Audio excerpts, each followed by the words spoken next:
Selamat pagi, Bapak, Ibu, Saudara, Sobat Messenger. Salam sejahtera untuk kita semua. Sungguh kita merasakan kasih karunia dari Yesus Kristus yang senantiasa hadir dalam kehidupan kita setiap hari.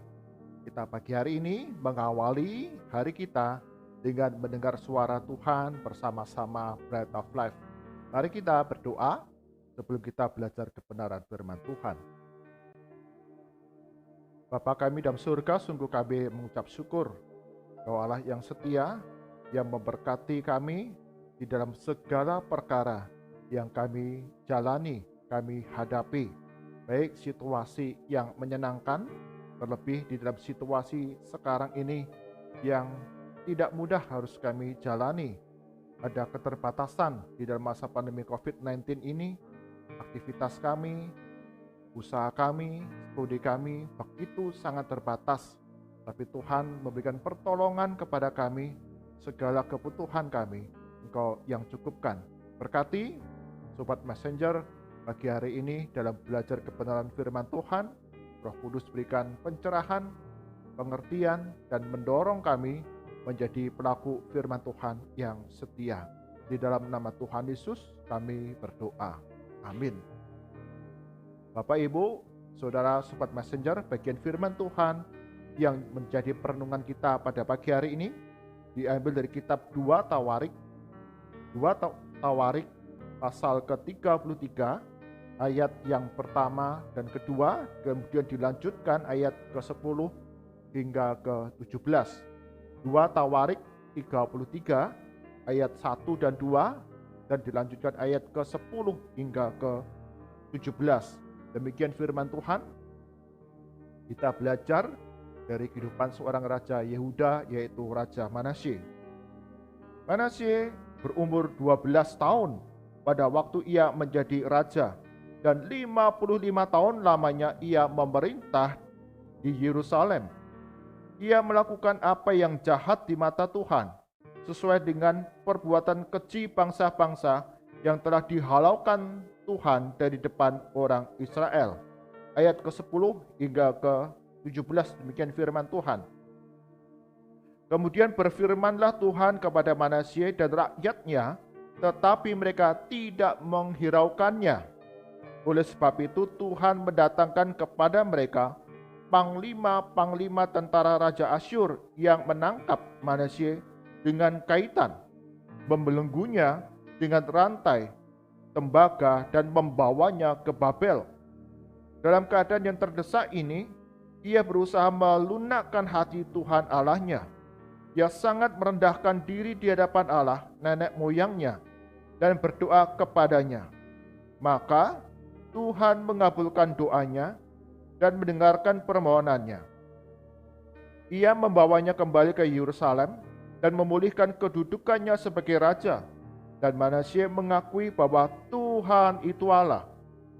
Kemudian ia mendirikan tembok luar pada kota Daud di sebelah barat Gihon di lembah sampai dekat pintu gerbang ikan mengelilingi Ofel. Tembok itu dibuatnya sangat tinggi. Ia menempatkan juga panglima-panglima perang di tiap kota kubu di Yehuda. Ia menjauhkan allah-allah asing dan berhala dari rumah Tuhan, juga segala mezbah yang didirikannya di atas gunung rumah Tuhan dan di Yerusalem, dan membuangnya keluar kota. Ia menegakkan kembali mezbah Tuhan, mempersembahkan korban keselamatan dan korban syukur di atasnya, menunjukkan kepada Yehuda untuk beribadah kepada Tuhan Allah Israel. Walaupun demikian, rakyat masih mempersembahkan korban di bukit-bukit pengorbanan, tetapi hanya kepada Tuhan Allah mereka. Amin. Yang berbahagia adalah setiap kita yang membaca, merenungkan firman Tuhan siang dan malam, serta melakukannya dalam kehidupan kita setiap hari. Tema perenungan kita pagi hari ini, Bapak, Ibu, Saudara, Sobat Messenger, yaitu diubahkan untuk mengubahkan. Diubahkan untuk mengubahkan. Dua orang saudara, yaitu Tani dan Modupe. Mereka lahir dan dibesarkan di negara Nigeria. salah satu negara termiskin di benua Afrika. Mereka lahir, dibesarkan di tengah keluarga yang miskin. Ada banyak kekurangan dan kehidupan hari demi hari dijalani dengan sangat berat. Tetapi meski demikian, Tani dan Modupe adalah pribadi-pribadi yang diubahkan oleh Yesus Kristus, oleh kasih karunia-Nya. Sehingga di tengah keterbatasan, di tengah keadaan yang miskin dan penuh dengan penderitaan, mereka tetap setia beribadah kepada Tuhan. Sampai pada satu kali mereka mendapatkan kesempatan untuk melanjutkan studi di negara Inggris pada tahun 1970-an. Tani dan Modupe ketika mendapatkan kesempatan untuk belajar di negara yang lebih maju, mereka bersukacita. Mereka sungguh-sungguh belajar sehingga mereka memperoleh gelar doktor. Karena mereka sungguh-sungguh gigih berjuang untuk setiap kesempatan yang Tuhan berikan dalam kehidupan mereka. Dan mereka tidak pernah melupakan akan kehidupan masa lalu mereka, di mana mereka dilahirkan di tengah keluarga yang miskin, di dalam negara yang penuh dengan kekurangan dan penderitaan, sehingga ketika kehidupan mereka di negara Inggris ini semakin diberkati dan mendapatkan beberapa harta kekayaan, mereka kemudian berdoa kepada Tuhan, mencari kehendak Tuhan. Apa yang dapat saya lakukan, saya kerjakan untuk menolong mereka, keluarga yang miskin, seperti keluarga saya yang ada di Nigeria. Dr. Tani dan Dr. Modupe mendapatkan kesempatan untuk memimpin sebuah gereja di kota Liverpool. Dan di sana ada satu wilayah di mana masyarakatnya adalah masyarakat yang paling miskin di negara Inggris, yaitu wilayah Anfield. Di sana ada satu daerah kumuh di mana penduduknya, rakyatnya, masyarakatnya adalah orang-orang yang paling miskin dibandingkan dari seluruh wilayah negara Inggris. Dan gereja mereka ada di tengah-tengah masyarakat yang kekurangan, yang miskin ini. Dan Dr. Tani dan juga Dr. Modupe, mereka giat untuk melakukan berbagai macam proyek sosial yang dapat mengubahkan kehidupan masyarakat yang miskin itu, yang kekurangan itu, yang menderita itu, menjadi rakyat yang kehidupannya lebih sejahtera. Berbagai proyek diberikan, proyek makanan gratis, proyek pelayanan kesehatan, proyek memberikan pertolongan dengan menampung mereka di rumah-rumah penampungan yang disediakan oleh gereja di mana mereka memimpin. Sebelumnya ada banyak kejahatan yang terjadi di wilayah Anfield ini. Tapi ketika melihat kasih Tuhan dicurahkan kepada masyarakat yang penuh dengan kekurangan ini, kehidupan rakyat di sana berangsur-angsur lebih baik. Mereka yang sebelumnya adalah seorang penjahat, terjerat dari obat-obatan terlarang, hidup yang penuh dengan kemiskinan, tetapi lambat laun diubahkan menjadi masyarakat dengan tingkat pendidikan yang lebih baik, tingkat kejahatan menurun, bahkan kesejahteraan rakyat itu semakin meningkat di daerah yang kumuh penuh dengan kemiskinan ini. Bapak, Ibu, Saudara yang terkasih Sobat Messenger, demikian juga kehidupan Raja Manasye. Dr. Tani dan Dr. Modube diubahkan oleh kasih karunia Allah untuk mengubahkan kehidupan satu masyarakat yang lain untuk lebih sejahtera.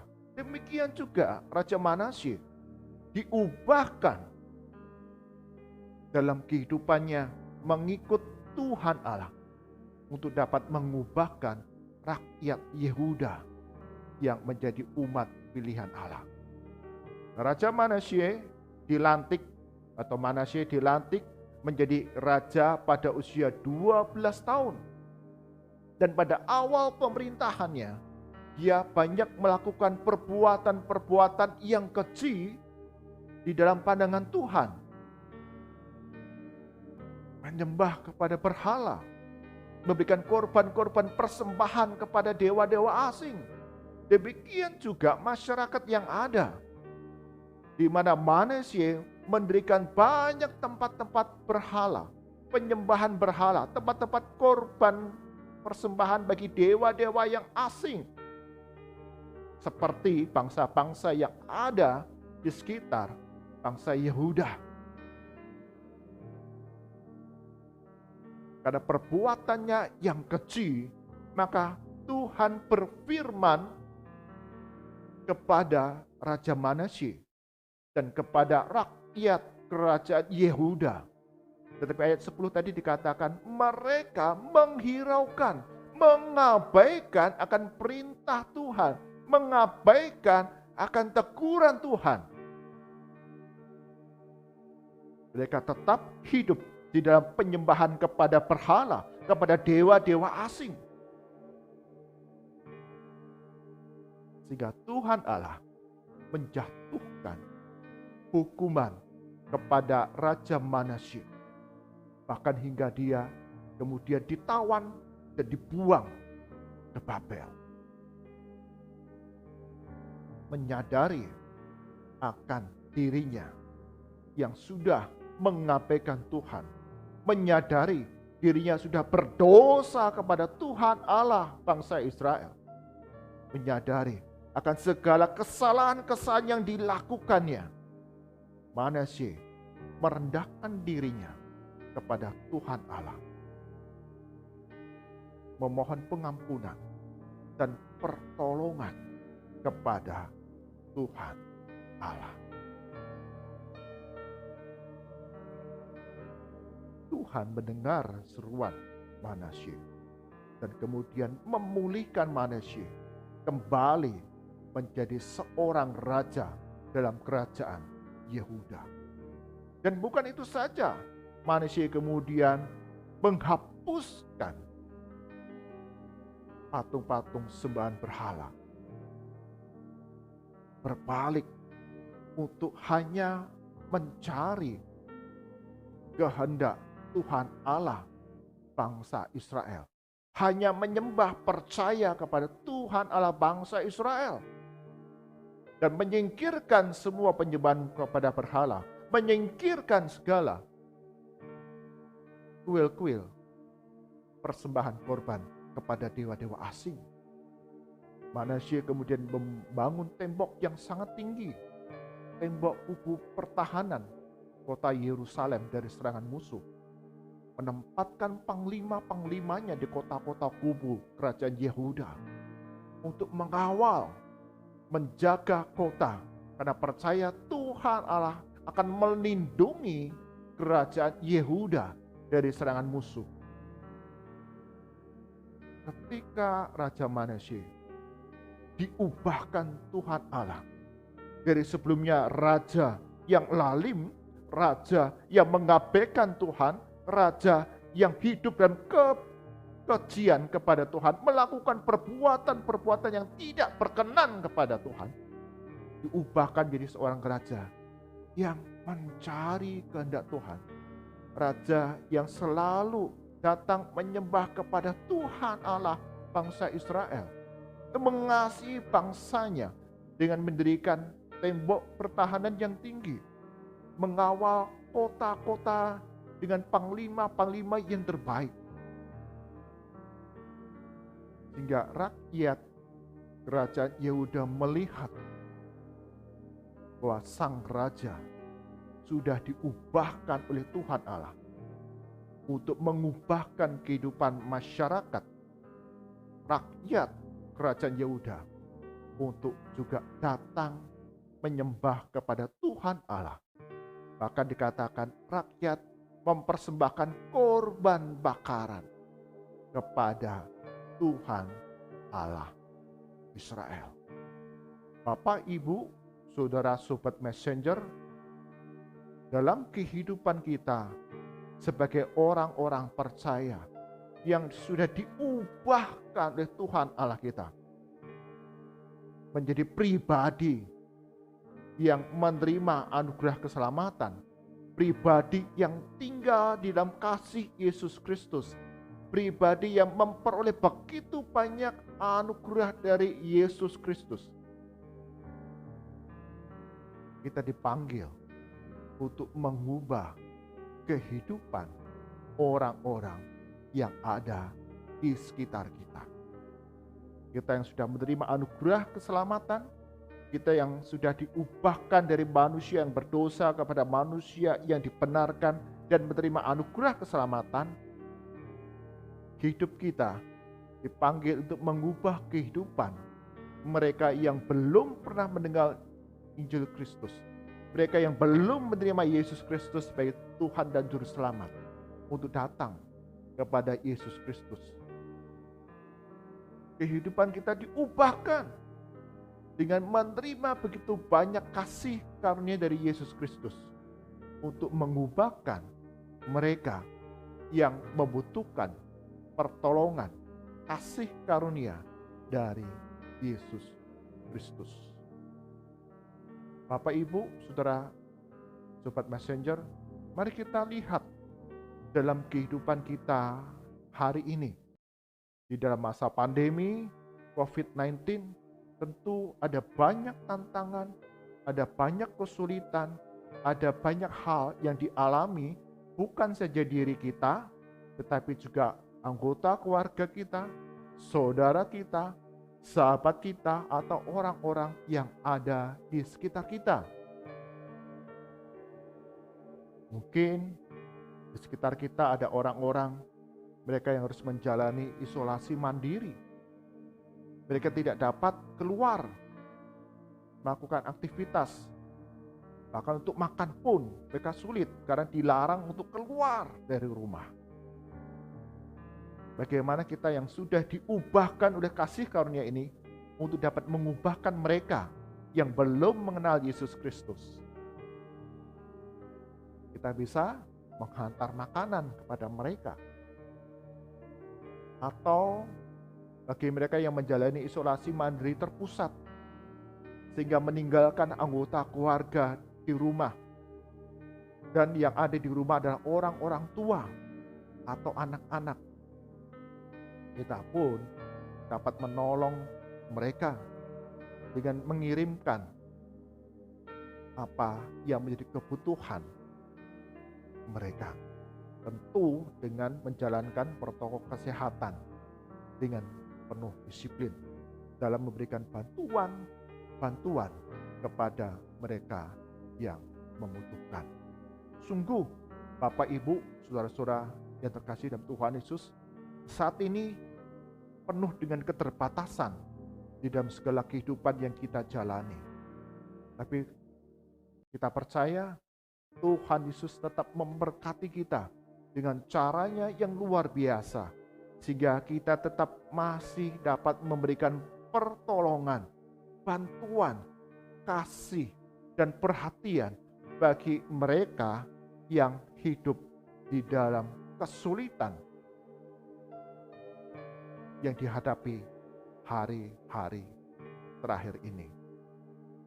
Di Kota Kudus sendiri, Bapak, Ibu, Saudara-saudara yang terkasih, Sobat Messenger, banyak orang yang terpapar oleh virus COVID-19. Dan kami sebagai gereja Kami bertanya, bagaimana keadaannya hari ini? Bagaimana saturasinya? Bagaimana hasil tes-tes yang dijalani? Apakah sudah mendapatkan vaksin? Itu semua dapat kita lakukan bagi orang-orang yang ada di sekitar kita. Bentuk perhatian kita kepada mereka. Bersama-sama, bergandengan tangan, kita menghadapi masa pandemi ini untuk saling menolong, mengingatkan, menasehati, memberikan semangat bagi mereka yang sedang menjalani perawatan atau isolasi mandiri. Tuhan akan menolong, Tuhan akan memberikan kesembuhan, Tuhan akan memberikan pemulihan ketika kita menjalankan apa yang menjadi bagian kita.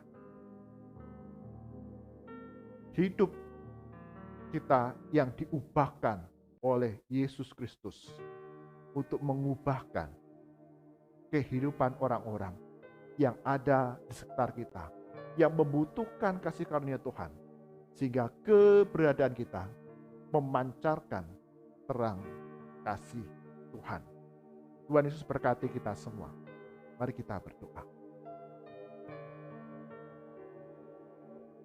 Tuhan Yesus, sungguh kami mengucap syukur kehidupan kami diubahkan oleh Tuhan untuk dapat mengubahkan kehidupan orang lain, mereka yang belum mendengar Injil Kristus, mereka yang belum percaya kepada Yesus Kristus, mereka yang membutuhkan pertolongan kasih karunia dari Yesus Kristus untuk dapat kami kerjakan di dalam keseharian kami. Berkati ya Tuhan untuk Sobat Messenger di dalam masa pandemi saat ini. Sepanjang hari ini Engkau berkati usaha pekerjaan kami, lindungi kami, jagai kami di tengah penyebaran virus COVID-19 yang cukup tinggi. Kami membutuhkan perlindungan dari Yesus Kristus. Cukupkan apa yang menjadi kebutuhan di tengah keluarga kami masing-masing. Ikat kami, setiap anggota keluarga Sobat Messenger, dengan kasih yang saling melengkapi, kasih yang saling menyempurnakan satu dengan yang lain. Sehingga di tengah kesulitan, kami tetap saling memperhatikan, saling mengasihi, bahkan kami dapat membagikan kasih karunia Tuhan ini kepada orang-orang yang ada di sekitar kami. Berkati ya Tuhan untuk anak-anak kami, mereka yang harus memasuki jenjang pendidikan yang lebih tinggi. Tuhan Yesus, Engkau yang akan campur tangan di dalam setiap proses penerimaan siswa peserta didik baru ini ke jenjang sekolah yang baru sesuai dengan apa yang Tuhan rancangkan dalam kehidupan setiap anak-anak kami masing-masing. Ada banyak keterbatasan yang dapat kami lakukan, tapi sungguh kami percaya Tuhan akan membuka jalan untuk pendidikan anak-anak kami memasuki jenjang yang lebih tinggi. Berkati ya Tuhan untuk gereja-gereja Tuhan di tengah masa pandemi ini, kami tetap dapat menyelenggarakan berbagai proyek-proyek sosial yang dapat menolong, membantu, bahkan meringankan beban bagi jemaat ataupun orang-orang yang ada di sekitar gereja untuk dapat bersaksi bagi kemuliaan nama Tuhan. Kami menserahkan ya Tuhan untuk bangsa dan negara kami. Engkau berkati, Engkau akan campur tangan di dalam usaha-usaha yang terus dilakukan oleh pemerintah, oleh para tenaga medis, aparat keamanan pun boleh mengambil bagian di dalamnya, usaha pengendalian penyebaran virus COVID-19 ini. Ajar kami, masyarakat Indonesia pun bertanggung jawab melakukan apa yang menjadi bagian kami, yaitu menjalankan protokol kesehatan secara penuh disiplin, menjaga kesehatan kami, bahkan kami tak lupa untuk memperhatikan, menolong, membantu orang-orang yang ada sekitar kami, mereka yang terpapar, ataupun mereka yang mengalami kesulitan. Engkau yang campur tangan, berikan hikmat kepada kami, dapat memberikan bantuan pertolongan secara tepat. Tuhan berkati setiap usaha-usaha yang dilakukan ini, mendatangkan kebaikan bagi banyak orang. Mari angkat tangan kita, arahkan hati kita kepada Tuhan dan kita terima berkat daripadanya. Kasih karunia dan damai sejahtera dari Tuhan kita Yesus Kristus, pemeliharaan yang sempurna dari Allah Bapa, serta persekutuan, penghiburan, kekuatan dari Roh Kudus senantiasa hadir dalam kehidupan kita hari demi hari. Setiap kita yang sudah diubahkan oleh kasih karunia Tuhan, kita dipanggil untuk mengubahkan kehidupan orang-orang di sekitar kita, untuk mengalami kebaikan dan kasih Kristus dari sekarang sampai selama-lamanya. Amin.